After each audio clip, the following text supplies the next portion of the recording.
मुझे याद है एक बारी ऑक्सफोर्ड में आरसी मीटिंग हो रही थी, तो उस समय हम ट्रांसलेशन के लिए बैठे थे।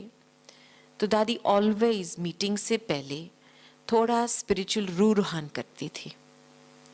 तो उस दिन हम सर्कल में बैठे थे, तो दादी जी ने हमको प्रश्न पूछा कि अभी हर एक अपनी अभी के वर्तमान समय की कमजोरी बताओ। तो हमको 5 मिनट साइलेंस दिया था और उस साइलेंस में खुद का आईना को देखने को मिला और मैंने अपने लिए ये चीज नोट किया कि देखो, मेरे मन में किसी के प्रति बद्दुआ तो नहीं है, क्रिटिसिज्म भी नहीं है, जजमेंट भी नहीं है, लेकिन मैं नोट करती हूं, नोट हो जाता है। किसी की अयथार्थ बोलचाल वो नोट हो जाता है। मैंने ये अपने लिए देखा। तो जब मेरा टर्न था, दादी हर एक का सुन रही थी और हर एक को एक टोटका दे रही थी रिस्पॉन्स में। जब मेरा टर्न आया तो मैंने दादी को बोला, दादी मेरे मनसा में तो ऐसे संकल्प नहीं आते हैं, लेकिन मैंने देखा कि नोट हो जाता है किसी का स्वभाव। तो दादी ने जवाब क्या दिया? और ही आत्मा की गहराई में चले जाओ।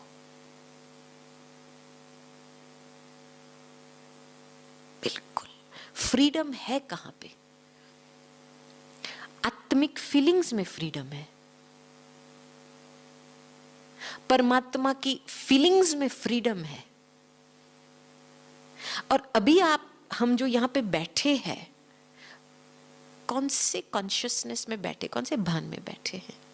कि मैं गोपी बैठी हूं, इस नाम रूप का भान लेकर के बैठी हूं। ये हम नाम रूप लेके चलते फिरते हैं। हमको उस समय कॉन्शियस नहीं होता है कि ये नाम रूप के भान में मैं चलती फिरती हूं। ऑटोमेटिक है ये एक देह भान का ऑटोमेटिक मशीनरी है, समझ लो। तो जब भी हम अपने नाम रूप के भान में फंसे हैं, तो हम औरों का भी नाम रूप नोट करेंगे ना, ऑटोमेटिक है ना। तो इसीलिए बहुत ही अंदर आत्मा की एनर्जी में बहुत डीप चले जाने, वो आपे ही छूट जाएंगी। जब नाम रूप का भान छूटता है ना, आपे ही औरों का नाम रूप का भान छूट जाता है। फिर आपको वो चीज याद ही नहीं आएंगी, जैसे कोई पूर्व जन्म की बात थी, बिल्कुल भूल जाएंगे आप। और ये भूलने में बहुत फायदा है, मन को, दिल को, स्वस्थ को, श्वास को और शरीर को। क्योंकि हमने एक बारी दादी को पूछा था फॉरगिवनेस के बारे में। चलो हमने कुछ भूल किया है, मन खाता है, तो खुद को फॉरगिव करना माना क्या? दादी ने एक लाइन में जवाब दे दिया, भूल जाओ। मम्मा भी कहती थी ना, हाँ, पहले तो हम पहला मिस्टेक कर लेते हैं, वो पहला नंबर का मिस्टेक होता है। दूसरा मिस्टेक क्या होता है कि हम वो ही पहले मिस्टेक को बार बार रिवाइज करते हैं। भूल जाओ, भूलो। आत्मा की फीलिंग्स में जा करके उसको छोड़ो, छोड़ो तो छूटे। भूलो भूलो भूलो। अभी भूलने की शक्ति ज्यादा तेजी में बढ़ानी है, और फिर आप पे ही फॉरगिवनेस, क्षमा भाव पैदा होती है, रहम भाव पैदा होती है। और इतना अच्छा लगता है खुद को, ऐसे लगता है मेरा भाग्य खुल रहा है, मेरा भाग्य मुझे आगे लेकर के चला रहा है, बाबा मुझे चला रहा है, मेरा भाग्य मुझे चला रहा है, मेरी मंजिल मुझे आकर्षण करके खींच रही है। मेहनत की फीलिंग नहीं होती है। अभी के समय अनुसार हमको एक गोल्डन चांस मिला है, और है, हमारा मंजिल फिक्स है, हमारी डेस्टिनेशन फिक्स है। अभी आप जो बनना चाहते हो बन सकते हो, आपकी अवस्था के ऊपर है। अभी की जो आपकी फीलिंग है खुद के प्रति, इसके ऊपर आधारित है। इजी है, बस अवस्था का ख्याल करो। कैसे भी करके अपने मन को रिलैक्स्ड, फ्री, ऊंची भावनाओं में बहलाओ। कुछ भी हो जाए सहन तो करना पड़ेगा थोड़ा बहुत। ऐसे स्वराज्य मिलने वाला नहीं है। जो राजा अपनी राजाई को छोड़ के जाता है, फिर खुद के राजाई में मिनिस्टर्स अपने बीच में संघर्ष होता है, फिर प्रजा भी निराश हो जाती है।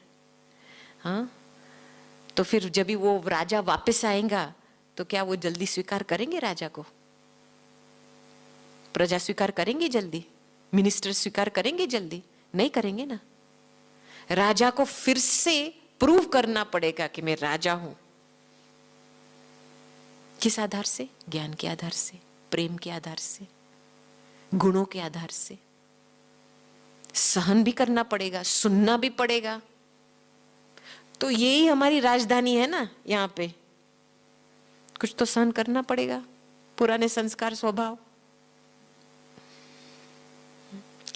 तो इसमें डूब नहीं जाओ। क्यों है, हो रहा है, कैसा हो रहा है, कब तक खत्म होगा, ये सारी फालतू बातें। सहन करो, मैं राजा हूं। बैठो शांति से। हलचल कितने समय तक रहेंगी? कायम के लिए तो नहीं रहेंगी ना। और जो बात आएंगी वो जाएंगी तो जरूर। बस पेशेंस का काम लो, धीरज का काम लो। ये हमने दादी जी में दो विशेष गुण देखे हैं। दादी जी की परिवर्तन शक्ति, दादी जानकी जी की परिवर्तन शक्ति अमेजिंग थी, मैं कहूंगी। खास करके इन दो गुणों के कारण, धीरज का गुण और एडजस्टमेंट पावर। हर एक बात में दादी अपने आप को एडजस्ट कर लेती थी। कोई भी दादी के मुख से कंप्लेंट नहीं आता था, ऐसा है वैसा है, क्या करे। कभी भी मजबूरी के बोल नहीं निकलते थे दादी के मुख से। जो आया है वो जा रहा है, बस हम इंतजार कर रहे हैं। बीच में संकल्प रचने की क्या बात है?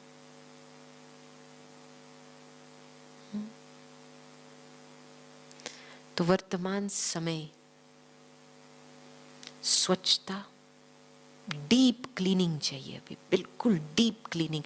हमारी सेफ्टी है हमारी स्वच्छता। ये है वर्तमान समय के सिग्नल्स। तो अभी दृढ़ संकल्प लेकर के योग में बैठेंगे और बाकी जो और रहा हुआ है क्लीनिंग में, उसका दृढ़ संकल्प लेकर के बैठो, हो जाएगा।